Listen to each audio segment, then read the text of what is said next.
नमस्कार दोस्तों, स्वागत है आप सभी का हमारे YouTube चैनल IQ मेंटर में। दोस्तों, आज की वीडियो में हम बात करने वाले हैं सीटेट एग्ज़ाम को लेकर के आने वाले बहुत ही महत्वपूर्ण टॉपिक के बारे में, जिसका नाम है RTE एक्ट 2009। दोस्तों, आप अपनी स्क्रीन पे देख पा रहे होंगे जो RTE एक्ट 2009 है, उसका जो लोगो है वो लोगो यहाँ पे आपको दर्शाया गया है। वो लोगो आपको यहाँ पे दिख रहा होगा, ठीक है। तो ये हमारा RTE जो है उसका लोगो है, और इसका अगर पूरा नाम हम जाने तो पूरा नाम है इसका right of children free and compulsory education act 2009। ठीक है दोस्तों, चलिए आगे बढ़ते हैं। तो इस अधिनियम का अगर हम पूरा नाम देख रहे हैं तो जैसा कि हमने आपको बता ही दिया है कि the right of children to free and compulsory education act 2009, Hindi में बोले तो निशुल्क और अनिवार्य बाल शिक्षा का अधिकार अधिनियम 2009। दोस्तों, इसके बारे में हम आगे बढ़ने से पहले हम आपसे बता देना चाहेंगे कि यदि आप हमारे चैनल पर नए हैं, अभी तक सब्सक्राइब नहीं किया है, तो उसे ज़रूर सब्सक्राइब कर दें IQ मेंटर, और साथ ही साथ बेल आइकन को भी दबा दें ताकि आपको सारी लेटेस्ट अपडेट आपको मिलती रहे।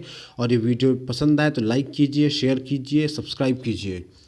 तो दोस्तों, कहता क्या है कि जो RTE एक्ट है 1 अप्रैल 2010 को लागू किया गया था। दोस्तों, ये कई सारे एग्जामिनेशन पेपर में पूछे गए हैं कि RTE एक्ट कब से लागू किया गया था।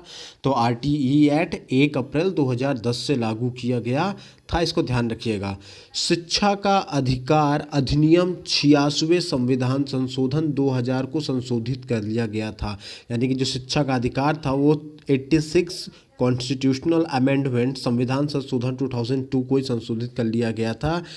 इसका अगर उद्देश्य हम देखें तो इसका उद्देश्य क्या कहता है, शिक्षा का अधिकार अधिनियम 2009 का उद्देश्य 6 वर्ष से 14 वर्ष की आयु वर्ग के बालक बालिकाओं को निःशुल्क शिक्षा प्रदान कराना है। मतलब 6 से 14 वर्ष के जितने भी बालक बालिकाएं हैं उन सभी को फ्री एजुकेशन प्रोवाइड कराना है।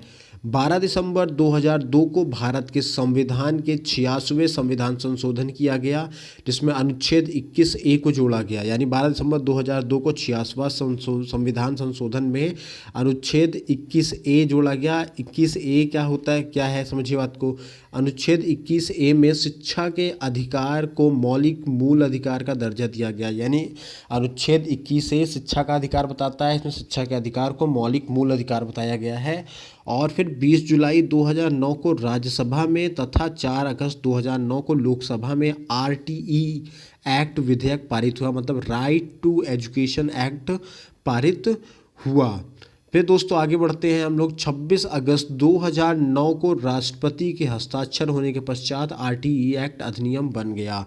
यानी कि 26 अगस्त 2009 को जब राष्ट्रपति का हस्ताक्षर हो गया तो फिर ये RTE एक्ट अधिनियम बन गया।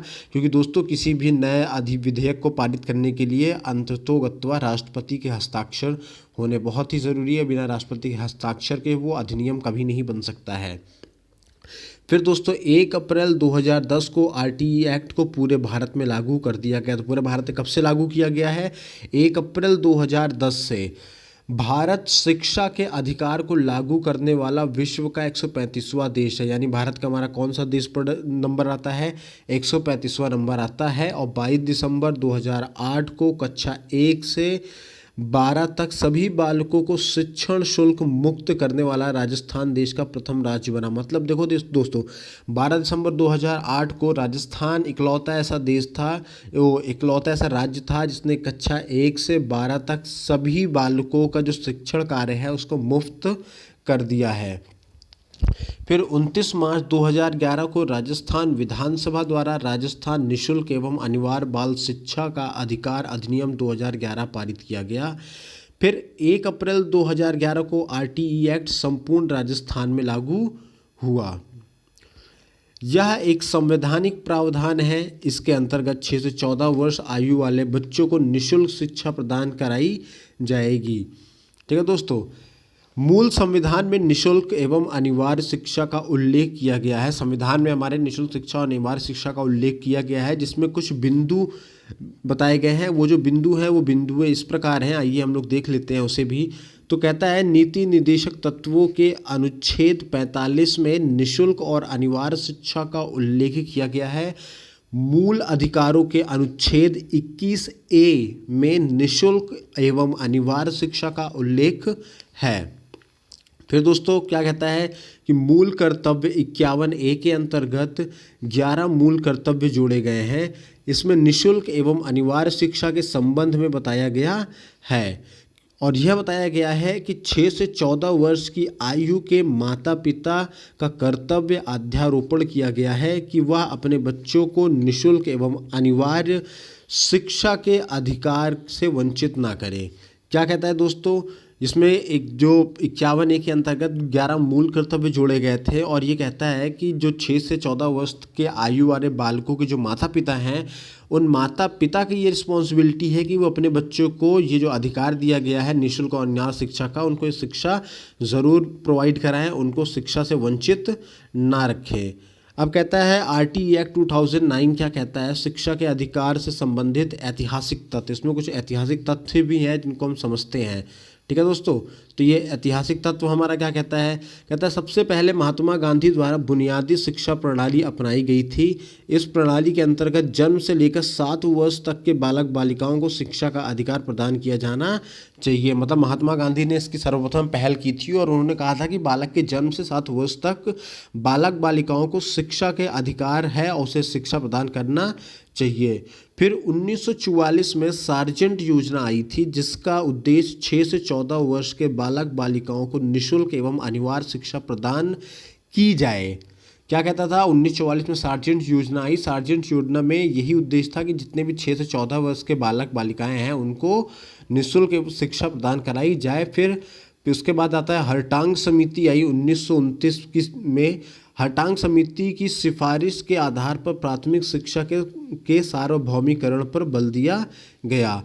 ठीक है दोस्तों, हरटांग समिति 1929 की सिफारिश के आधार पर प्राथमिक शिक्षा के सार्वभौमिकरण पर बल दिया गया। ये महत्वपूर्ण पॉइंट है, ठीक है ना, लेकिन इसे अनिवार्य रूप से लागू नहीं किया गया था। शुरुआत इसकी पहल किसने की थी, हरटांग समिति ने की थी।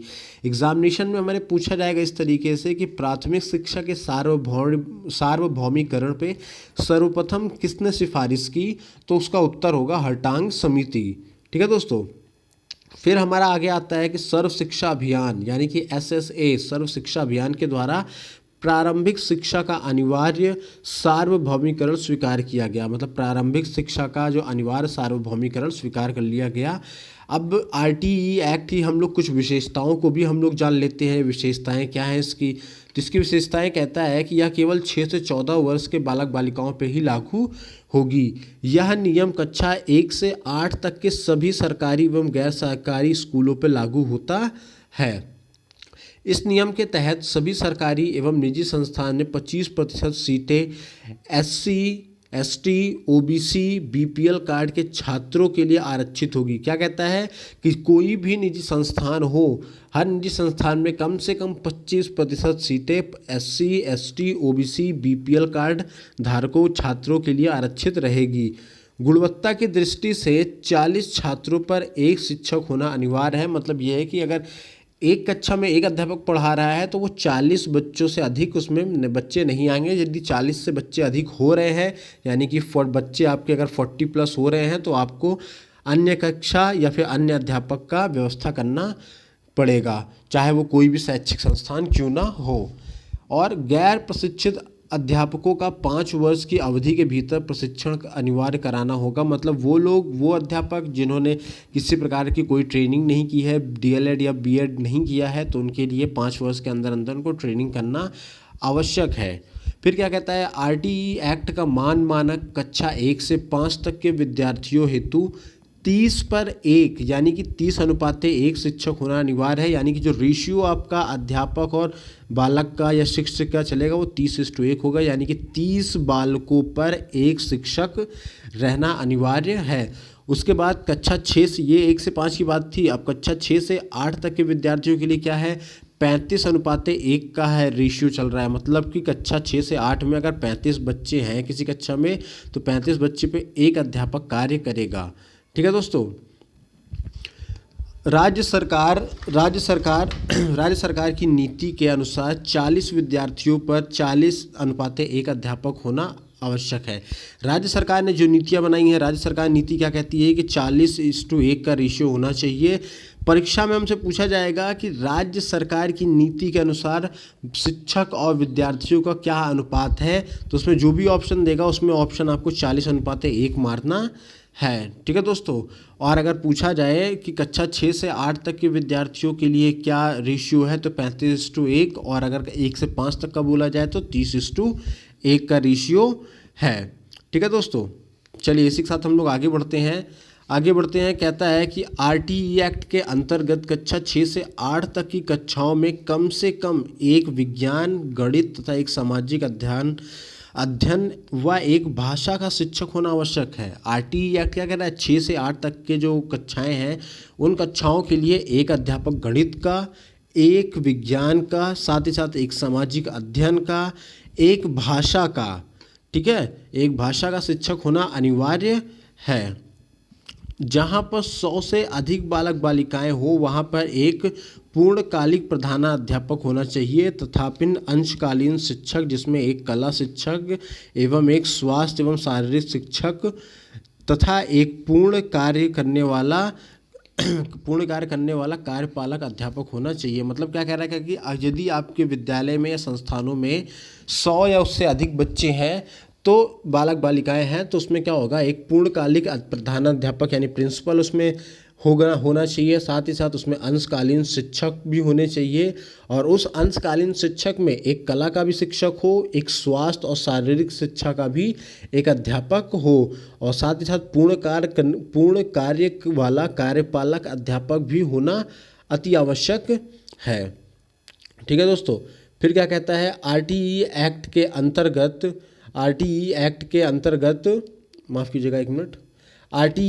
के अंतर्गत कक्षा 1 से 5 तक 200 दिन कार्य दिवस होगा तथा कक्षा 6 से 8 तक 220 दिन कार्य दिवस होगा। क्या कह रहा है, जो आरटीई एक्ट है उसके अंतर्गत कक्षा 1 से 5 तक में कितने कार्य दिवस होंगे, 200 होंगे, और कक्षा 6 से 8 वालों में 220 दिन कार्य दिवस होगा। इस चीज़ को दोस्तों बहुत ध्यान रखिएगा, ये एग्ज़ाम में पूछे जाते हैं कक्षा 6 से 8 तक में कितने कार्य दिवस होते हैं। ठीक है दोस्तों। फिर चलिए आगे बढ़ते हैं। कहता है कि 2009 के निःशुल्क एवं अनिवार्य शिक्षा के अंतर्गत 7 अध्याय हैं और 38 अनुच्छेद व एक अनुसूची शामिल की गई है। जो 2009 निःशुल्क एवं अनिवार्य शिक्षा है उसमें 7 अध्याय और 38 अनुच्छेद व एक अनुसूची शामिल की गई है। अब हम उन 7 अध्यायों को हम लोग देखते हैं। कहता है आरटीई एक्ट के अंतर्गत 7 अध्याय इस प्रकार हैं, जिसमें सबसे पहला आपका क्या आता है, प्रस्तावना यानी कि इंट्रोडक्शन। दूसरा आपका आता है निःशुल्क एवं अनिवार्य शिक्षा का अधिकार। तीसरा आता है केंद्र, राज्य, स्थानीय सरकारों और अभिभावकों का दायित्व, उसमें बताया गया है। चौथे अध्याय में बताया गया है स्कूल और शिक्षकों का क्या दायित्व है, क्या कर्तव्य है, वो बताया गया है। अध्याय 5 में हमको बताया गया है प्रारंभिक शिक्षा के पाठ्यक्रम को पूरा किया जाना चाहिए या कैसे करना है, उसके बारे में बताया गया है। अध्याय 6 हमारा क्या कहता है, अध्याय 6 हमारा कहता है कि बाल अधिकारों का जो संरक्षण है, बाल अधिकारों के संरक्षण की बात करता है हमारा अध्याय 6। और अध्याय 7 जो अंतिम है ये कहता है जो इसके अलावा जो अन्य प्रासंगिक बातें हैं उनके बारे में बताया करता है। ठीक है दोस्तों। तो आरटीई एक्ट 2009 के 38 अनुच्छेद हैं। देखिए पहला चीज़ तो आरटीई एक्ट हमने जो अध्याय थे 7 थे और अनुच्छेद कितने थे, 38 थे। 7 अध्यायों को हमने देख लिया, अब हम अनुच्छेद को भी देख लेते हैं। वो अनुच्छेद कहते क्या हैं, तो अनुच्छेद कहते हैं कि पहला अनुच्छेद कहता है संक्षिप्त नाम और विस्तार की बात करता है। दूसरा परिभाषा की। तीसरा निःशुल्क अनिवार्य शिक्षा का अधिकार की बात करता है। चौथा कहता है प्रवेश नहीं दिए गए बालक को या जिन्होंने प्रारंभिक शिक्षा पूरी नहीं की है उनके लिए क्या प्रबंधन है उसकी बात करता है। साथ ही साथ 5वां हमारा कहता है अन्य विद्यालयों में स्थानांतरण का अधिकार है। उसके अलावा 3 वर्ष के भीतर बुनियादी ढांचा तैयार करना होगा, निर्धारित सीमा में विद्यालय तैयार होना चाहिए। देन नेक्स्ट हमारा कहता है कि केंद्र और राज्य सरकार इस अधिनियम के उपबंधों को लागू करने व निधियाँ उपलब्ध कराएंगे। 8वां कहता है कि समुचित सरकार के कर्ता यानी कि सरकार जो कुछ भी आपके लिए समुचित व्यवस्था करवाती है। फिर कहता है कि स्थानीय प्राधिकारियों के कर्तव्यों का बात की करता है। 10वां हमारा माता पिता के कर्तव्यों की बात करता है। साथ ही साथ 11वां हमारा समुचित सरकार का विद्यालय पूर्व शिक्षा के लिए व्यवस्था की बात करता है। समुचित सरकार का विद्यालय पूर्व शिक्षा के लिए व्यवस्था। 12वां कहता है माफ़ कीजिएगा, दुर्बल और अलाभित समूह के लिए नज़दीकी निजी कालों में विद्यालयों में 25% आरक्षण दिया जाएगा। यानी कि जहाँ पे जो जिन स्कूलों में हमें लाभ नहीं मिल रहा है, यानी कि जो प्राइवेट स्कूल है, प्राइवेटाइजेशन जो है, उन प्राइवेट स्कूलों में कम से कम 25% जो सीट है वो आरक्षित रहेगी SC ST OBC और BPL वालों के लिए। फिर 13वां हमारा क्या कहता है, प्रवेश के लिए। 13वां हमारा कहता है कि प्रवेश के लिए किसी भी व्यक्ति 30 और अनुवच्छक प्रक्रिया का ना होना। मतलब जो हम प्रवेश कर रहे हैं, प्रवेश के लिए हम क्या कर रहे हैं, प्रवेश के लिए किसी प्रति व्यक्ति 30 और अनुभवी प्रक्रिया का ना होने की बात करता है। साथ ही साथ 14वां करता है प्रवेश धारणा आयु की बात करता है। फिर 15वां हमारा बात करता है कि बालक प्रारंभ में या विहित समय में 6 माह तक कभी भी विद्यालय में प्रवेश ले सकता है। मतलब जब आपका सेशन स्टार्ट होता है, उस सेशन के स्टार्ट होने से लेकर के सेशन के आधे बीत जाने, मतलब 6 महीने बीत जाने तक बालक क्या कर सकता है, किसी भी विद्यालय में प्रवेश ले सकता है यदि उसमें जगह है तो। फिर कहता है किसी विद्यालय द्वारा बालक को किसी कक्षा में प्रवेश लेने से रोका नहीं जाएगा और ना ही उसे निष्कासित किया जाएगा। मतलब कोई भी विद्यालय किसी भी बालक को प्रवेश लेने से मना नहीं कर सकता, इनकार नहीं कर सकता, ना ही स्कूल से उनको सस्पेंड कर सकता है, निष्कासित कर सकता है। और किसी भी प्रकार का शारीरिक और दंड और मानसिक उत्पीड़न नहीं करना होगा बालकों का। मतलब शिक्षक चाहे तो किसी भी बालकों को शारीरिक दंड नहीं दे सकता, ना ही उनका किसी प्रकार से कोई मानसिक उत्पीड़न कर सकता है। ये इसका पुरजोर विरोध करता है। कहता है मान्यता प्रमाण पत्र के लिए बिना किसी विद्यालय को स्थापित न किया जाना। मतलब अगर जब तक आपने विद्यालय की मान्यता नहीं ले ली है तब तक आप विद्यालय की स्थापना नहीं कर सकते हैं। फिर 19 हमारा कहता है विद्यालय में मानक की बात करता है, यानी कि विद्यालयों का क्या निर्धारित मानक है, उन मानकों की बात जो है ये 19वां हमारा करता है। 20वां क्या कहता है, अनुसूची का संशोधन करने की शक्ति। यानी 20वां क्या कह रहा है, अगर किसी प्रकार से अनुसूची में कुछ अगर कमियां समझ में आती है या उसमें कुछ और भी चीज़ें आप जोड़ना शामिल करना चाहते हैं जो एक बेहतर विकास की ओर आपको ले जाए, तो उसमें आप क्या कर सकते हैं, संशोधन कर सकते हैं। फिर 21वां दोस्तों हमारा कहता है कि प्रत्येक विद्यालय में एक विद्यालय समिति का गठन करेगा। मतलब हर विद्यालय में एक विद्यालय समिति होगी जिससे 75% या 3/4 संरक्षक तथा 50% महिलाओं की भागीदारी होगी। क्या होगी दोस्तों, विद्यालय समिति गठन करेगा जिसमें 75% या 3/4 हिस्सा संरक्षक का होगा तथा 50% महिलाओं की भागीदारी रहेगी। फिर 22वां हमारा कहता क्या है कि विद्यालय प्रबंधन समिति एक विकास योजना बनाएगी। 23वां क्या कहता है, शिक्षकों की नियुक्ति के लिए योग्यताएं और क्या शर्तें हैं उनकी बात करता है। शिक्षकों की नियुक्ति और उनकी योग्यताएं और शर्तों की बात करता है। देन नेक्स्ट हमारा 24वां कहता है कि शिक्षकों के कर्तव्य और शिकायतों को दूर करने हेतु जो भी शर्तें हैं या नियम हैं उनकी बात करता है। और 25वां हमारा छात्र शिक्षक अनुपात की बात करता है, यानी कितने बाई कितने का रेशियो होना चाहिए, यानी कि छात्र अनुपाते शिक्षक की बात करता है, शिक्षक की बात करता है ये नियम हमारा। यानी कि जैसे हमने अभी पहले जाना था कि विद्यालय में प्राइमरी में 30 छात्रों पे एक अध्यापक होना आवश्यक है, तो उनकी बात करता है, अनुपात की बात करता है। फिर 26वां हमारा कहता है शिक्षकों की रिक्तियों को भरा जाना। जिन स्कूलों में शिक्षकों का अभाव है या शिक्षकों की कमी है उनकी कमियों को पूरा करने की बात करता है। देन नेक्स्ट हमारा कहता है कि शिक्षक को किसी गैर शिक्षक परियोजना के लिए अभियोजित नहीं किया जाएगा, जैसे जनगणना, आपदा राहत, चुनावी प्रक्रिया के अलावा। मतलब क्या है कि आपके सिर्फ तीन चीज़ों में किसी शिक्षक को आप अन्य कार्यों में लगा सकते हैं। इन 3 के अलावा शिक्षक कोई किसी भी प्रकार का अन्य काम नहीं करेगा। अन्य काम में कैसे, जो 3 अन्य काम है वो क्या है, जनगणना, आपदा राहत और चुनावी प्रक्रिया।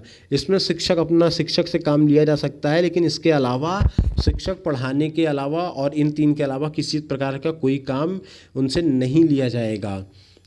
फिर क्या कहता है कि प्राइवेट ट्यूशन का शिक्षण नहीं करेगा, कि मतलब कोई भी सरकारी अध्यापक है तो प्राइवेट ट्यूशन अपना नहीं चला सकता है। 29वां हमारा पाठ्यक्रम और मूल्यांकन की बात करता है। 30वां हमारा परीक्षा समापन और प्रमाण पत्र की बात करता है। वहीं 31वां हमारा क्या कहता है, बालक के शिक्षा के अधिकार को मॉनिटर करना, मतलब कि बालक के शिक्षा के अधिकार कहीं हनन तो नहीं किया जा रहा है, बालकों को शिक्षा का अधिकार से वंचित तो नहीं रह गए हैं कहीं कोई बालक, इसको मॉनिटर करना, इसकी देखरेख करना, इस पर नज़र रखना। 32वां कहता है शिकायतों को दूर करना 3 माह के भीतर। कोई भी शिकायत हो शिक्षक की या छात्र की, उसको 3 माह के अंदर उस शिकायतों को दूर करना ज़रूरी है। 33वां हमारा क्या कहता है, राष्ट्रीय सलाहकार परिषद का गठन। राष्ट्रीय सलाहकार परिषद का गठन जिसमें 15 सदस्य रहेंगे। नेक्स्ट हमारा कहता है राज्य सलाहकार परिषद। फिर नेक्स्ट है निर्देश जारी करने की शक्ति है। फिर नेक्स्ट 36 कहता है अभियोजन के लिए पूर्व मंजूरी। अभियोजन के लिए पूर्व मंजूरी। दिन कहता है सभद्राव पूर्वक की गई कार्यवाही के लिए संस्थान। ठीक है दोस्तों, मतलब अगर आप साथ कोई अभद्रता पूर्वक व्यवहार कर रहा है तो उसकी कार्यवाही के लिए भी एक संस्थान नियुक्त किया जाएगा। और उसके अलावा समुचित सरकार की नियम बनाने की जो शक्ति है वो 38 में हमारा आता है। देन नेक्स्ट हमारा है आरटीई एक्ट की प्रमुख धाराएं क्या है, उन धाराओं को भी जान लेना बहुत आवश्यक है। तो धारा 3 के अनुसार क्या क्या कहता है कि निःशुल्क और अनिवार्य शिक्षा का अधिकार है। ठीक है दोस्तों, 14 वर्ष तक के सभी बालकों को। धारा 4 कहता है कि आयु के अनुसार प्रवेश दिए जाने का प्रावधान भी है। धारा 5 कहता है अन्य विद्यालयों में स्थानांतरण का अधिकार देती है, मतलब आप किसी भी विद्यालय में आप ट्रांसफ़र करवा सकते हैं। फिर धारा 10 माता पिता या फिर जो भी गार्जियंस हैं, संरक्षक है, उनका क्या कर्तव्य है, उस कर्तव्यों की बात करता है। धारा 13 हमारा कहता है कि फीस नहीं ली जाएगी। परीक्षाओं में पूछा जाता है कि किस धारा के तहत ये फीस नहीं लेने का प्रावधान है, तो धारा 13 है हमारा। फिर धारा 14 क्या कहता है जन्म प्रमाण पत्र न होने पर भी प्रवेश, यानी कि अगर आपके पास जन्म प्रमाण पत्र नहीं है तो भी आप प्रवेश ले सकते हैं। धारा 15 कहता है कि प्रवेश से इनकार न किया जाना, मतलब आप किसी भी बालक को प्रवेश देने से मना नहीं कर सकते हैं। धारा 17 कहता है किसी भी बालक बालिकाओं को आप दंड नहीं दे सकते हैं।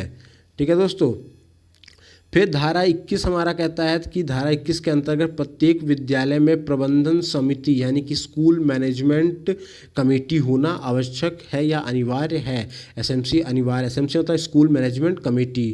ठीक है दोस्तों, फिर 25वां कहता है कि छात्र शिक्षक के अनुपात की बात करता है कि कितने छात्रों पे कितने शिक्षक होने चाहिए। फिर धारा 28 कहता है कि शिक्षकों द्वारा प्राइवेट ट्यूशन का निषेध, मतलब कोई भी शिक्षक प्राइवेट ट्यूशन नहीं दे सकता है। वहीं धारा 30 क्या कहता है प्रमाण पत्र की बात करता है।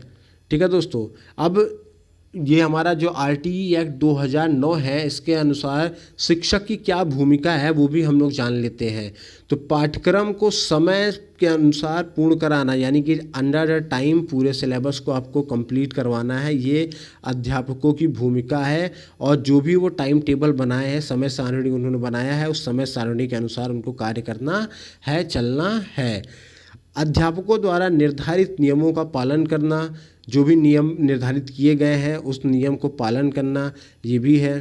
फिर नेक्स्ट हमारा कहता है कि इसके अलावा नेक्स्ट हमारा कहता है कि इसके अलावा अध्यापकों का यह मुख्य कर्तव्य है कि वे विद्यार्थियों के अभिभावकों के साथ समय पर बैठक करें, मतलब पेरेंट्स टीचर मीटिंग वो बुलवाएं, ताकि जो अध्यापक हैं वो किसी भी विद्यार्थी बालक बालिकाओं के अभिभावकों या माता पिता से मिल सके।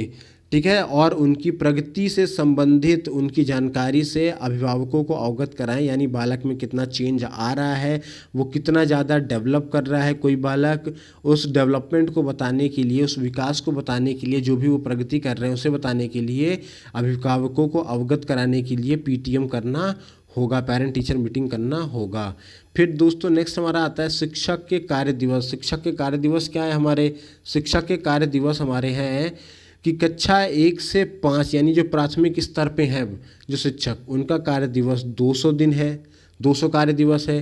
कक्षा 1 से 5 यानी प्राथमिक स्तर पे 800 शैक्षणिक घंटे हैं, मतलब 800 टीचिंग आवर आपको मिलेगा एंड 200 वर्किंग आवर आपको मिल रहा है प्राइमरी में 1 से 5 तक में। वहीं 6 to 8 में अगर हम जाएंगे तो 220 वर्किंग डेज की बात करता है और 1000 टीचिंग आवर 1000 शैक्षणिक घंटे की बात करता है माध्यमिक स्तर पे। वहीं पे प्रति सप्ताह कितना न्यूनतम कार्य करना है, तो प्रति सप्ताह कम से कम 45 घंटे कार्य करना है किसी शिक्षक को। फिर कहता है शिक्षक द्वारा एक सप्ताह में न्यूनतम कार्य करने के घंटे 45 है, मतलब एक शिक्षक एक सप्ताह में कम से कम 45 घंटे काम कर सकता है, कम से कम। फिर क्या है, हमारे ये अनुपात की बात कर लें, थोड़ा अनुपात हम लोग देख लें कि कितने अनुपात विद्यार्थियों शिक्षक के बीच होना चाहिए।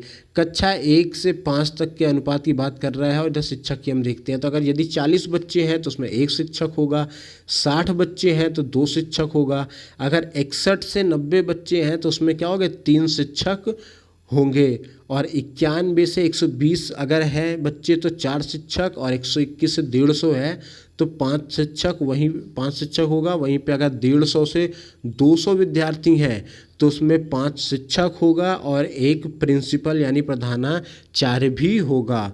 ठीक है दोस्तों, और अगर 200 से अधिक विद्यार्थी हैं तो हर 40 बच्चे पे एक अध्यापक हायर किया जाएगा, हर 40 बच्चे पे एक अध्यापक रहेगा। दोस्तों इसमें से एग्ज़ाम में कई बार ये क्वेश्चन पूछे जाते हैं, अनुपात के अनुसार क्वेश्चन पूछे जाते हैं कि कितने बच्चों पे, यदि 200 से अधिक बच्चे हैं तो अनुपात क्या होना चाहिए बालक शिक्षक का, तो 40:1 होना चाहिए।